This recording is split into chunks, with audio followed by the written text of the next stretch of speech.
A lot of attention is given to the sales marketing relationship. How can we work as a team and align and have shared goals and understand each other's motivators and pain points? And that's all amazing. But the same focus needs to be taken when it comes to manufacturers and their distribution channels.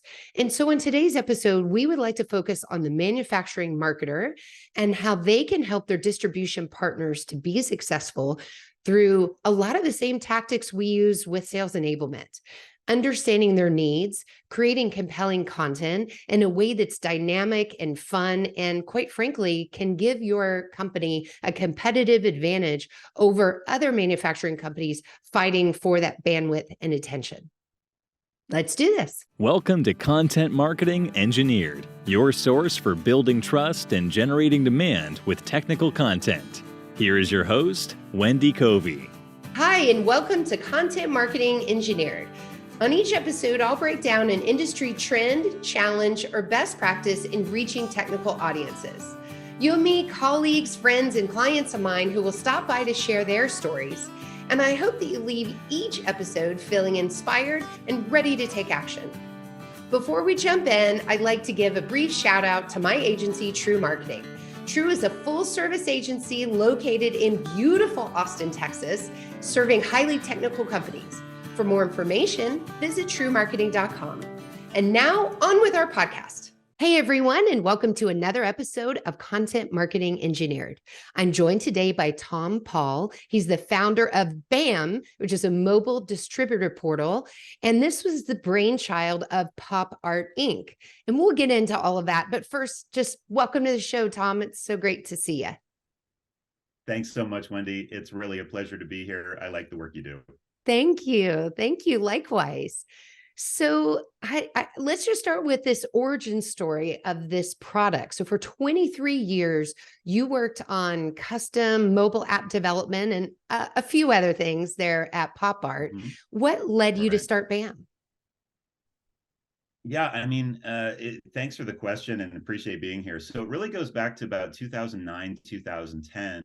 We were working with Freightliner trucks, and they really were struggling with sales and with communication to their dealer network about a truck that they were launching, their big truck back then. And the iPad had just come out, I don't know, a year prior, roughly. And we just kind of had this idea of, hey, what if we just put all of the relevant content, configurations, specs, everything that your dealers really need and currently don't have at their fingertips, what if we just put that into an iPad app? And, then you just made sure that all your dealers had iPads and away you would go. And they loved the idea so much that when they had their annual sales meeting that year, which I think was in Vegas, they did the whole Oprah thing and they gave out iPads to their entire dealer network with the iPads for you and iPads for you and iPads for everyone. No, it was beautiful. And it was totally transformational. This awesome. was the first time that I really thought, wow, there is something going on here. Now, of course, Freightliner is a huge company with big budgets and a large dealer network and so on. But it was really in the years after that when we saw how much the program took off, I really started to think, there's other manufacturers out there, a lot of them who sell through distribution and who probably are having a lot of the same challenges. And so over time, at that point, I was not yet the owner, the boss, the CEO of the company. I was the number 2 at the time. And so the CEO at the time didn't want to go that direction. And that was his call. And then a few years later, is in 2015, we did a transaction. He was ready to move on. I bought him out. And I convened my management team, and my first executive decision was, we're going to build a product. Bam, here it is. And bam, there you go. That's how. Sorry, I had to go there. No, well, yeah. So see, that's even the thing. The origin story, the origin of the name BAM, of course, coming from Pop Art, right? We, our conference rooms were things like Kablam and Kaboom and all these other kinds of things that kind of came out of that Pop Art concept. And so when we had BAM, that was really where it came from. Originally, it wasn't the Emerald Lagasse thing or anything like that. It was, it was just following on that Pop Art theme. Very cool. Well, I like to broaden our talk a little bit and Sure. just kind of lay out the relationship between manufacturing marketers and the distributors that they're trying to serve. So, how does manufacturing view distributors? What makes, a high performing distributor? Tell me a little bit about this relationship and the importance of it being strong.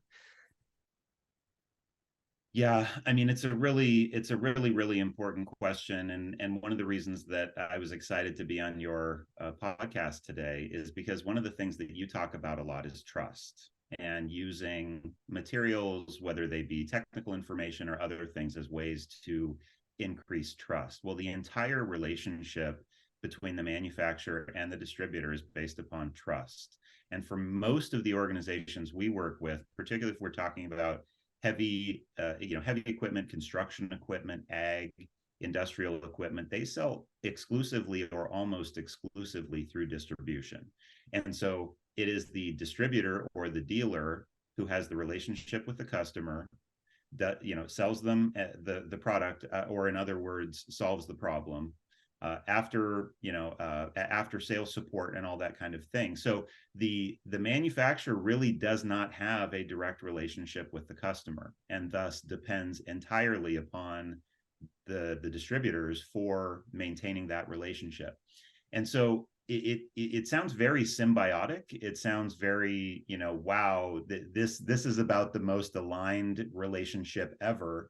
And you would think that the manufacturer would be doing everything in its power to enable, support, empower, and do every other word that you can come up with along those lines to make them ready to deliver a world-class buying experience to the customer.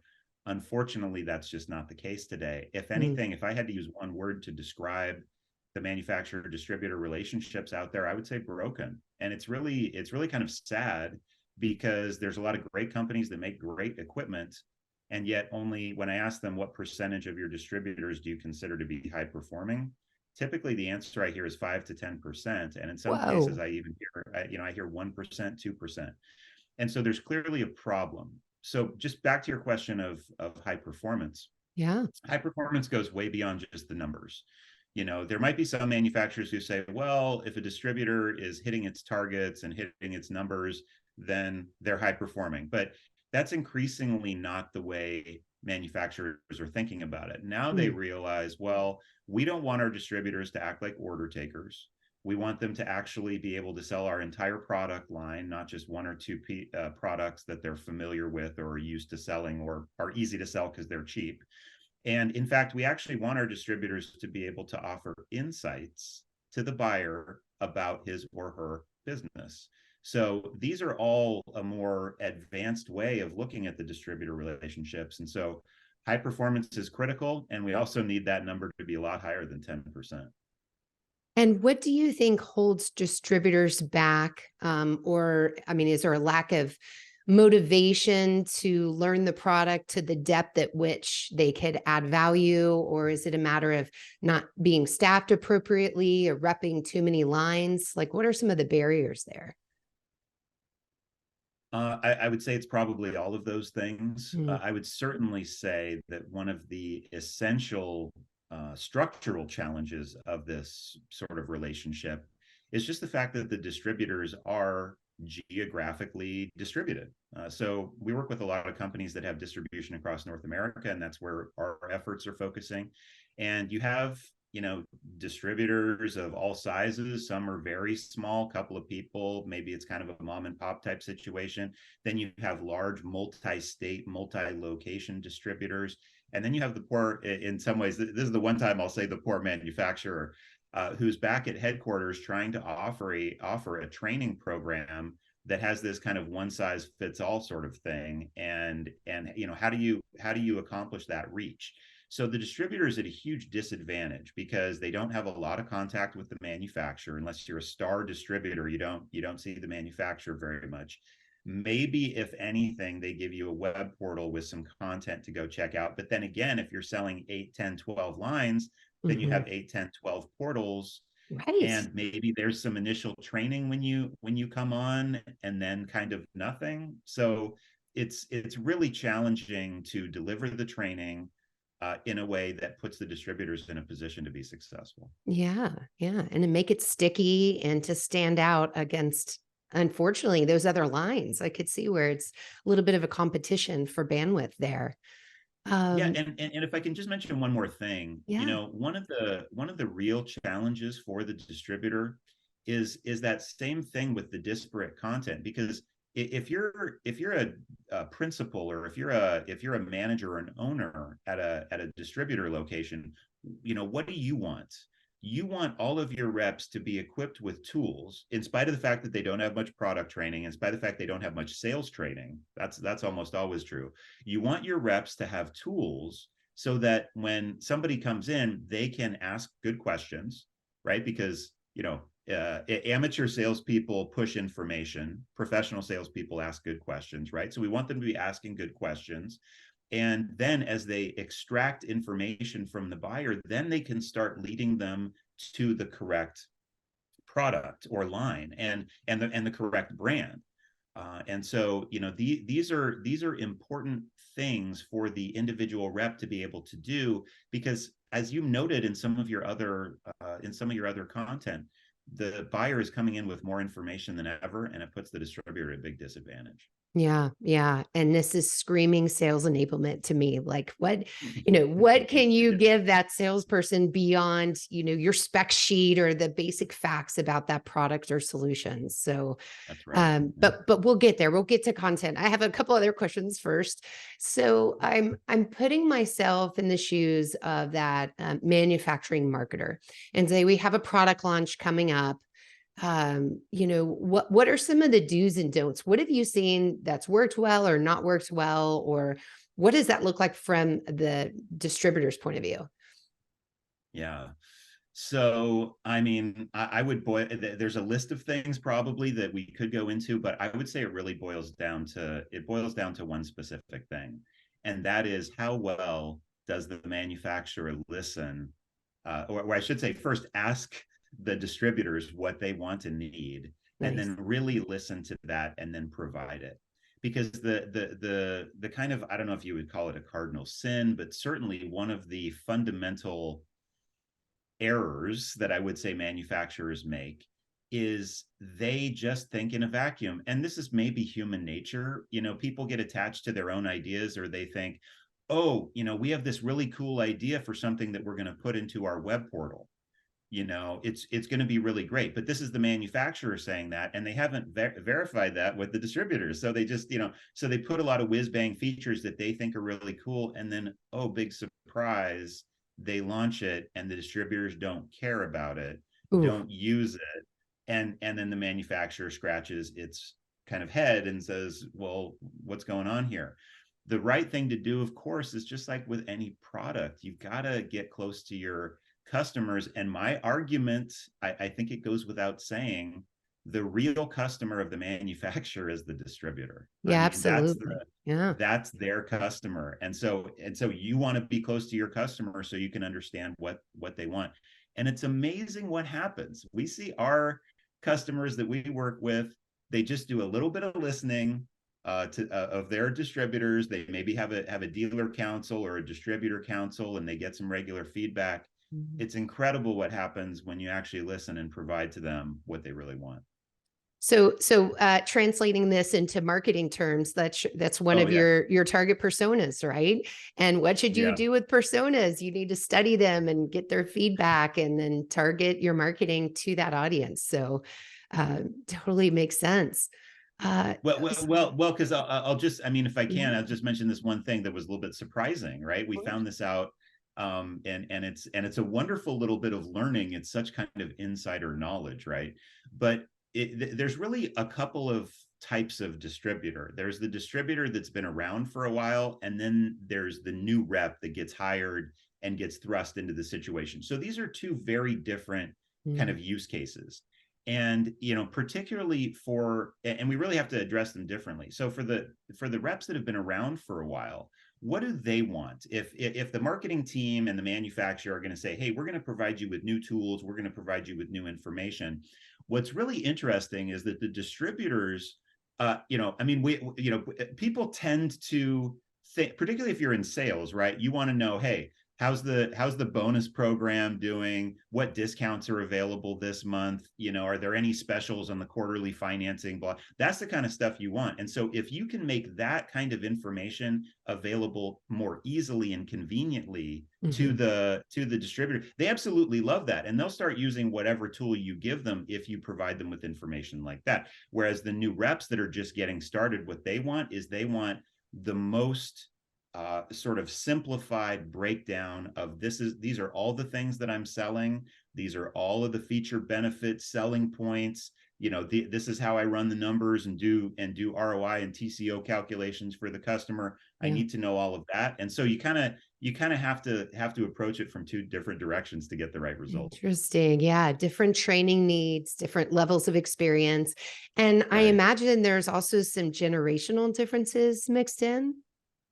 Oh yeah. I mean, right. That's happening across manufacturing, right? We have five different generations all working similar jobs.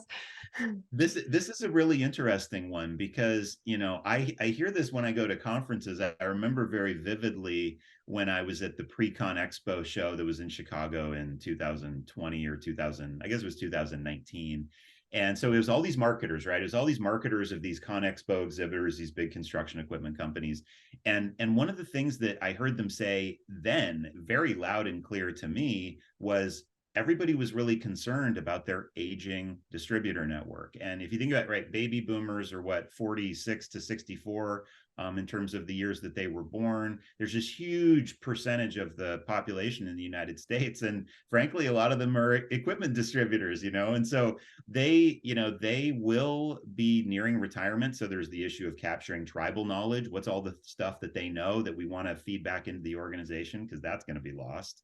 And then the other thing is there's just going to be an almost overnight, if we consider a period of several years to be overnight, where a whole bunch of the older workforce is gonna retire, and sort of, they call it the gray tsunami or the gray wave, and you're going to have all these younger people coming in. They already are coming in, but soon they're going to be really, really the dominant thing. And you definitely, as you well know, have to provide very different types of training and communication to somebody who's in their 20s versus somebody who's about to retire. So different. I mean, we all need to be paying close attention to this, of course.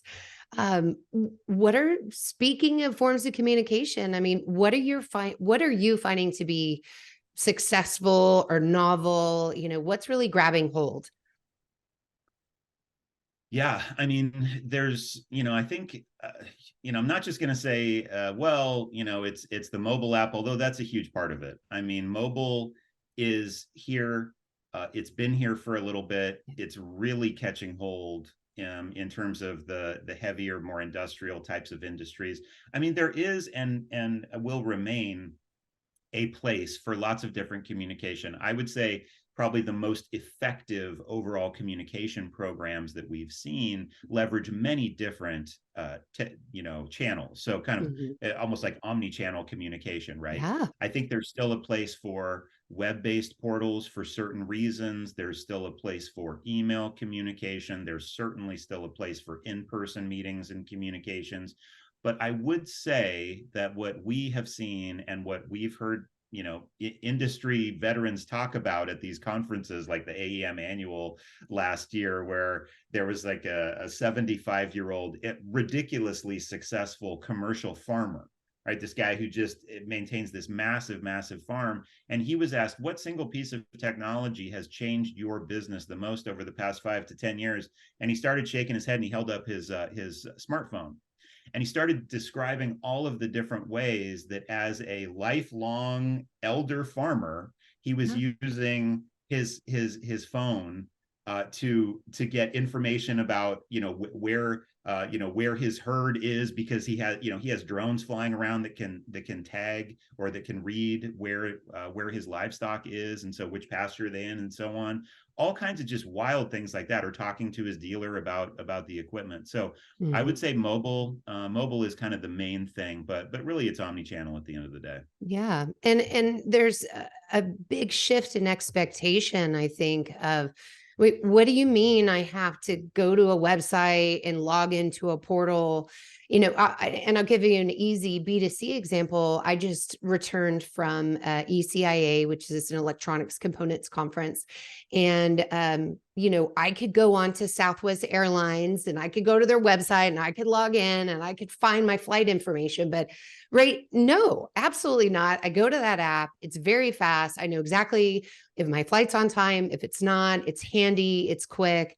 And I could see what a big competitive advantage that would be for that distributor sales rep that's out on the road, to have something quick and easy that they can look up, find the information they need, and even use, generative chat, to be able to dig in, find the information that much quicker, right? That's going to be the next thing, I'm sure. Or sorry to hear. I think that's a huge observation, and I think that it's self-evident that all companies seem to be saying clearly, big brands, that we need to communicate with our users on mobile, there's a little bit of a different side to that. But if we just observe if as observers of human behavior, right, you go anywhere, you just know that people have now become trained to consume information by their mobile device. And so why not give them an opportunity to consume information that's relevant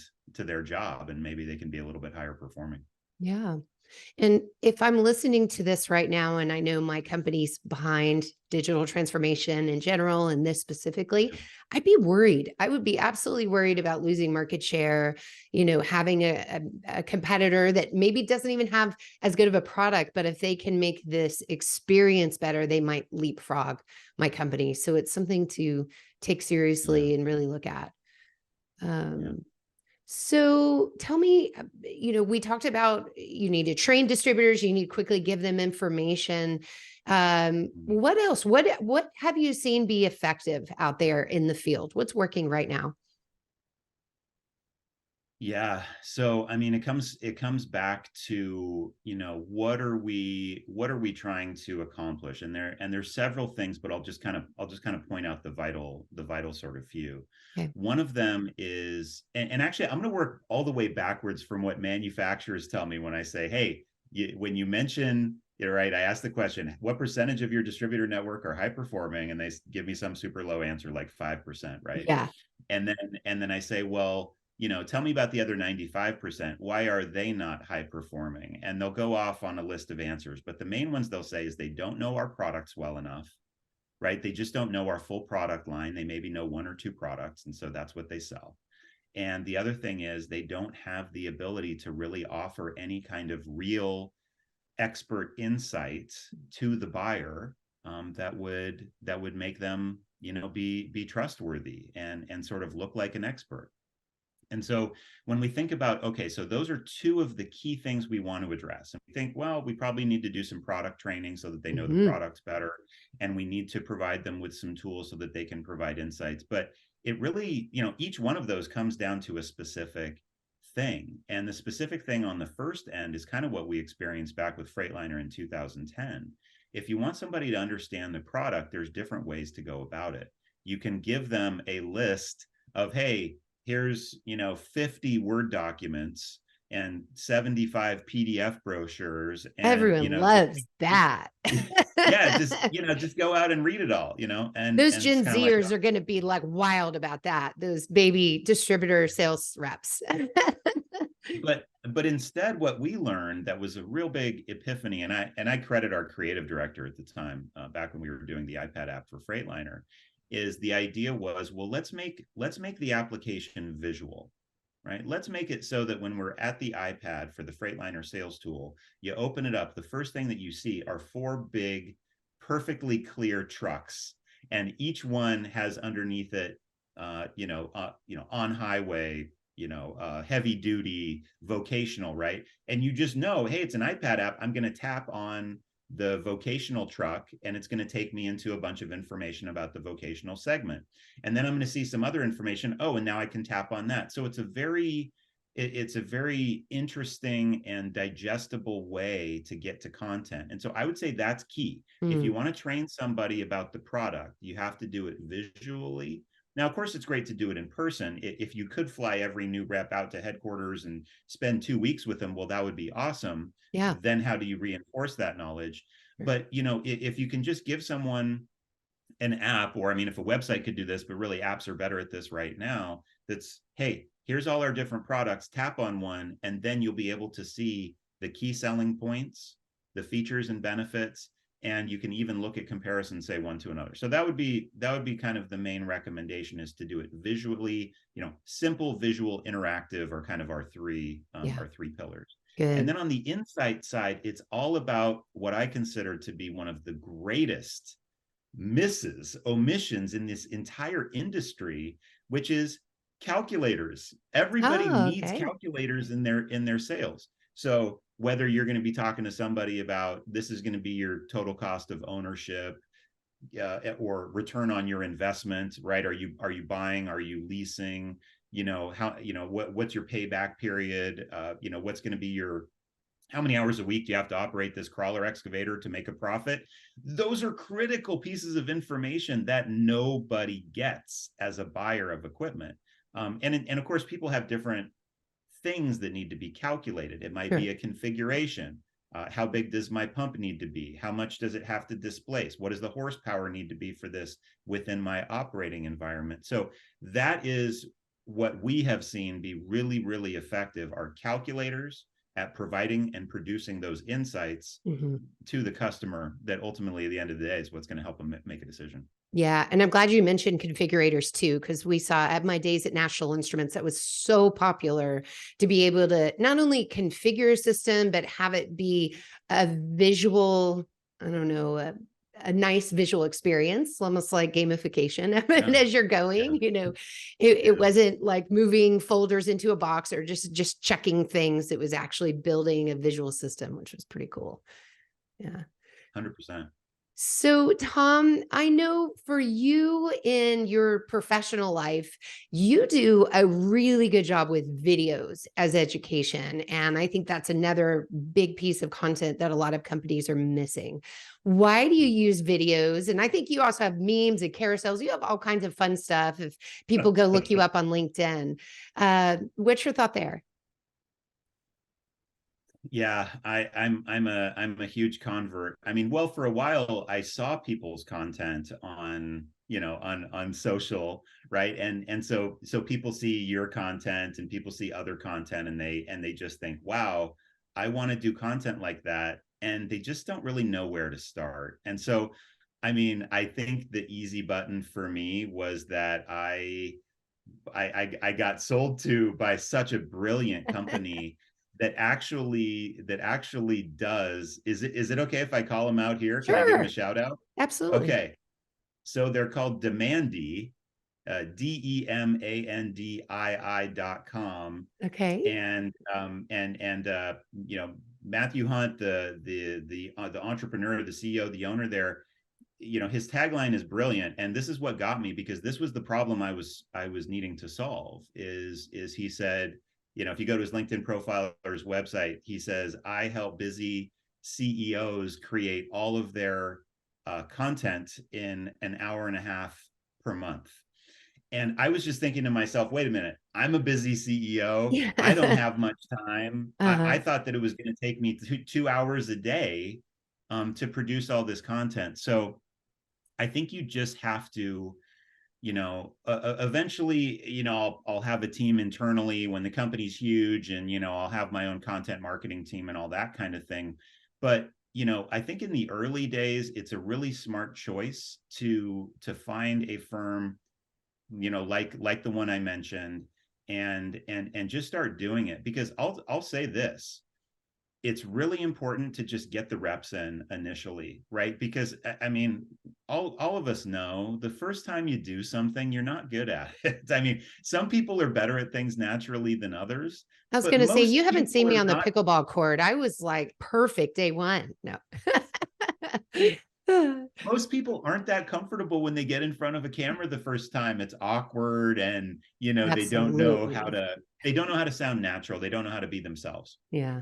And so I would credit working with them, with this outside company, Yeah. over a period of time for really becoming more comfortable in doing video. And I That's would say great. actually this was the bigger insight: becoming better at communicating about my own company and our own product. Because until you're really forced to do that, it just isn't as natural and as comfortable as it should be. Yeah, makes sense. Well, you did a wonderful job communicating the need for your product. Thank you. So remind me again, what's it called? Sure. Yeah, so it's BAM Yeah. with an exclamation point, and yeah, the website's just bamsales.io. And and I'm on LinkedIn too, and love communicating with and meeting people there. And yeah, so BAM is the company. Great. And primarily you work with manufacturing companies that are looking to build interactive things and resource libraries for their distributors. Do I have that right? Yeah, I would say that's accurate. I would, if to describe it another way, or just to put it in slightly different terms, I would say that any manufacturer that sells primarily through distribution and has content that, that they obviously they have some content, right? But probably if they have some kind of a portal already, so they have brochures, they have maybe some training videos, they have some other content like that. And if that content is not reaching the distributors' minds, right? If it's Yeah. not being remembered, practiced, et cetera, if the number of high performing reps is low, then probably the biggest gap is a communication gap. And that's where we come in with a mobile app, or we like to call BAM a mobile distributor portal, because it takes the essential idea of putting content into a web portal, but streamlines it into an app that's accessible from anywhere, including offline, because sometimes reps are out there and they're away from an internet connection and still Yeah, need to access information. And sure. so anyway, so we've built it essentially to make it more accessible, really easy to to access from anywhere. And then going back to those three pillars: simple, visual, interactive. That's what it is. Great. Sounds like a huge value add. And gosh, thank you so much for coming on the show today and just talking through the problem here and some of the solutions where manufacturers and distributors can work better together. So I appreciate your time.